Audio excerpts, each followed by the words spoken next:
رمضان میں روزے رکھنے کے باوجود یہ عورتیں جنت سے محروم رہیں گی۔ ایک غلطی ان کو مہنگی پڑ سکتی ہے۔ بسم اللہ الرحمن الرحیم۔ السلام علیکم ورحمۃ اللہ وبرکاتہ۔ میری پیاری اسلامی بہنوں، رمضان میں روزے رکھنے کے باوجود کچھ عورتیں جہنم میں جائیں گی۔ کیا آپ نے کبھی سوچا ہے کہ روزہ رکھ کر بھی انسان جہنم کا مستحق کیسے بن سکتا ہے؟ کیسے ایک عورت سحری کرے، روزہ رکھے، افطار کرے، نمازیں پڑھے، مگر پھر بھی اس کا روزہ اللہ کے ہاں قبول نہ ہو؟ اگر آپ نے یہ ایک غلطی کر لی تو نہ آپ کا روزہ قبول ہوگا، نہ آپ کی عبادات کا کوئی فائدہ ہوگا، بلکہ آپ کے نصیب میں ایسا خوفناک عذاب لکھ دیا جائے گا جسے سن کر دل کانپ اٹھے۔ اگر آپ نے یہ ایک غلطی کی تو یاد رکھو، قبر میں آپ کے جسم کو نوچنے کے لیے کیڑے آپ کا انتظار کر رہے ہوں گے۔ آپ کے کفن کو گلنے میں وقت نہیں لگے گا، تمہاری ہڈیاں چٹکنے لگیں گی اور تمہاری چیخوں کو سننے والا کوئی نہیں ہوگا۔ دنیا میں تمہاری عزت مٹی میں مل جائے گی، لوگ تمہیں حقارت کی نظر سے دیکھیں گے، تمہاری دعائیں رد کر دی جائیں گی، تمہاری زندگی سے برکت اٹھا لی جائے گی، تمہارے رزق میں جو برکت ہے وہ اٹھا لی جائے گی اور تمہارا رزق تمہارے ہاتھوں سے چھین لیا جائے گا اور تمہیں معلوم بھی نہیں ہوگا کہ یہ سب کیوں ہو رہا ہے۔ اور آخرت میں تم پیاسی ہوگی مگر پانی کا ایک قطرہ بھی نہیں ملے گا، تم چلانا چاہو گی مگر زبان پر مہر لگا دی جائے گی، تم معافی مانگنا چاہو گی مگر رحم کے تمام دروازے بند ہو چکے ہوں گے۔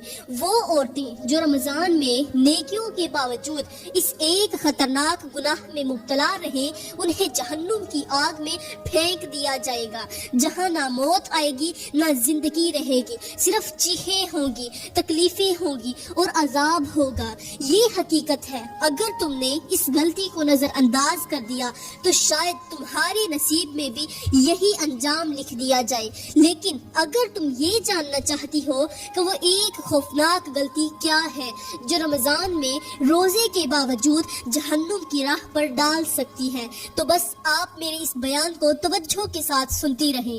میری پیاری بہنوں، سب سے پہلے میں آپ لوگوں کو رمضان اور روزے کی فضیلت بتاتی ہوں تاکہ آپ سمجھ سکیں کہ یہ مہینہ کتنا قیمتی ہے اور اس میں رکھے گئے روزے کی کیا عظمت ہے۔ یہ وہ مہینہ ہے جس میں اللہ تعالیٰ نیکیوں کو بڑھا دیتا ہے، نیکیوں کا اجر بڑھا چڑھا کر عطا کرتا ہے، جس میں رحمتوں کی بارش برستی ہے۔ مگر سوچو، اگر کوئی اس میں عبادت بھی کرے، روزہ بھی رکھے، لیکن وہ بخشش سے محروم رہ جائے، اگر اس کی عبادات برباد ہو جائے، اگر وہ اللہ کی رحمت کے قریب آنے کی بجائے دور چلی جائے، تو یہ کتنا خوفناک نقصان ہوگا۔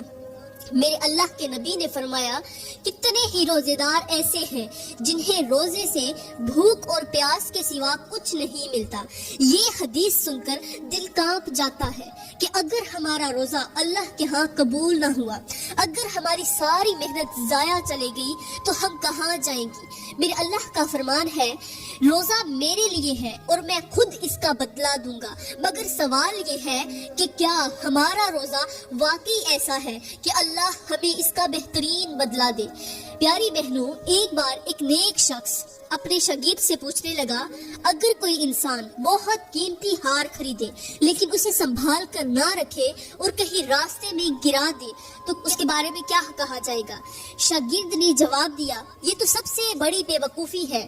تو استاد نے کہا کہ جو انسان روزہ رکھے مگر اسے اپنی زبان اپنے گناہوں اور اپنی نافرمانیوں سے ضائع کر دے تو وہ کتنا بڑا خسارہ ہوگا، کتنے بڑے خسارے میں جائے گا۔ اب سوال یہ ہے کہ وہ کون سی غلطیاں ہیں جو روزے کو برباد کر دیتی ہیں، جو ہمیں اللہ کی رحمت سے محروم کر دیتی ہیں؟ وہ کون سا عمل ہے جو ہمیں قبر میں کیڑوں کے حوالے کر سکتا ہے، دنیا میں ہمیں ذلیل کر سکتا ہے، رزق کو ہم سے چھین سکتا ہے اور آخرت میں ہمیں ایسی پیاس میں مبتلا کر سکتا ہے جہاں ایک قطرہ پانی بھی نصیب نہ ہو؟ اگر آپ جاننا چاہتی ہیں تو بس اس بیان کو توجہ کے ساتھ سنتی رہیں۔ پیاری بہنوں، یہاں پر ایک چھوٹی سی حکایت سنانا ضروری سمجھوں گی۔ کہتے ہیں کہ ایک بادشاہ نے اپنے دربار میں اعلان کروایا کہ جو بھی سب سے خوبصورت ہار بنائے گا اسے انعام دیا جائے گا۔